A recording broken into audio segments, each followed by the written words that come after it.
What I talk about when I talk about running is a book written by Haruki Murakami. I think I said that right.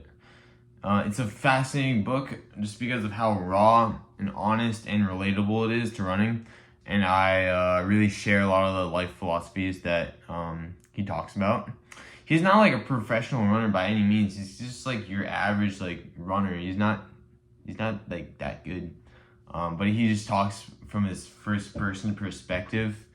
It's like he's writing into his personal diary a lot of the time. He just recounts his life experiences, his lessons that he's kind of learned from not only from running, but also from writing. He's a really extremely successful author. What stood out to me was just how simple it is.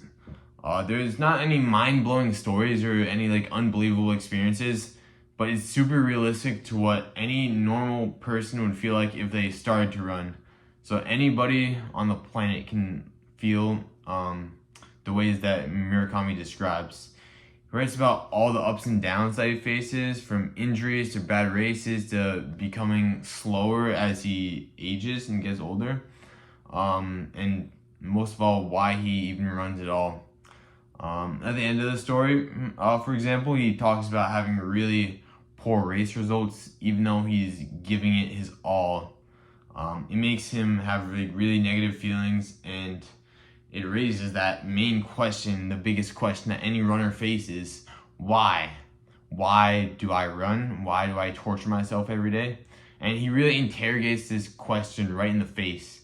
He embraces the absurdity of running and recognizes that there isn't any real single reason why he runs, but running just kind of gives him this certain inexplainable feeling that brings life together.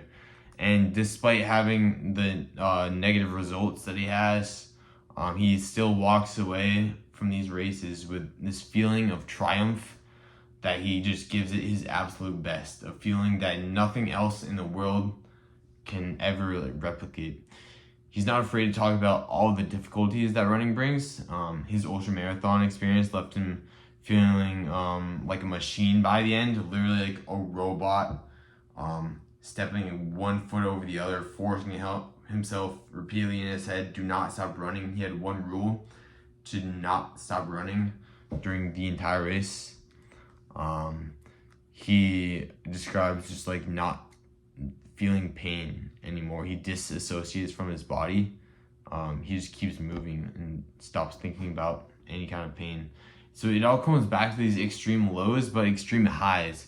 He also writes about how these experiences inspire him beyond running into all areas of his life, from daily tasks, learning to accept feelings as they come and go, and that suffering is optional.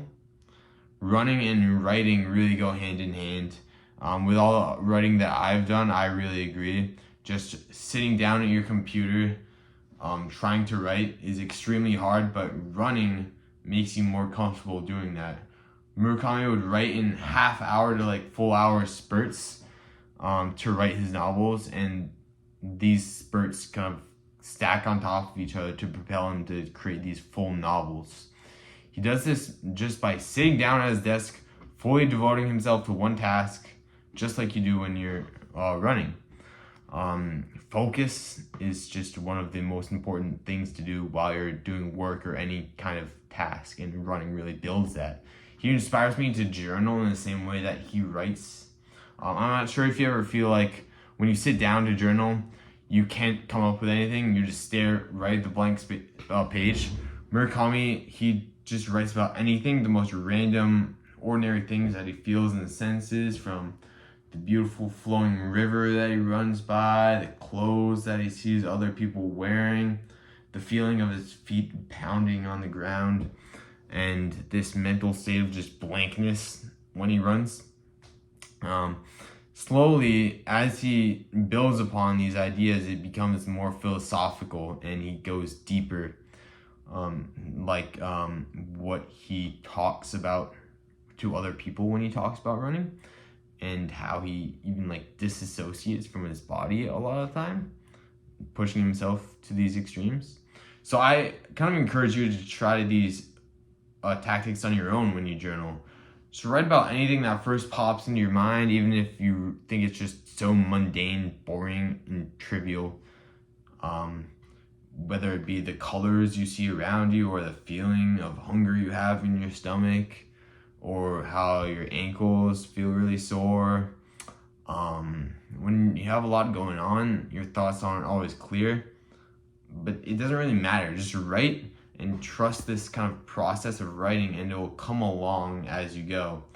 Then you can use these lower level thoughts as stepping stones to flow into thinking and writing about your true thoughts, to churn out these more meaningful ideas without even realizing it once you get into that flow state. I will rate this book a 4 out of 5 stars, I'd say. It's not gonna like drastically change your life, but it might give you more clarity on your motivations for why you run, and help you explain to your friends and family why you sacrifice so much just for this simple thing of running, why you spend so much time and put yourself through all these things and sacrifice so many things in your life. This book shouldn't take you very long to read. I read it in a couple weeks, but I do recommend it. In the end, running just gives you this peace of mind. When you're running, you often just feel a void of nothingness, but it's kind of a metaphor for life itself. Life is just so absurd, just like running, and life will feel meaningless. Running will too. So when you run, you create meaning out of something absurd.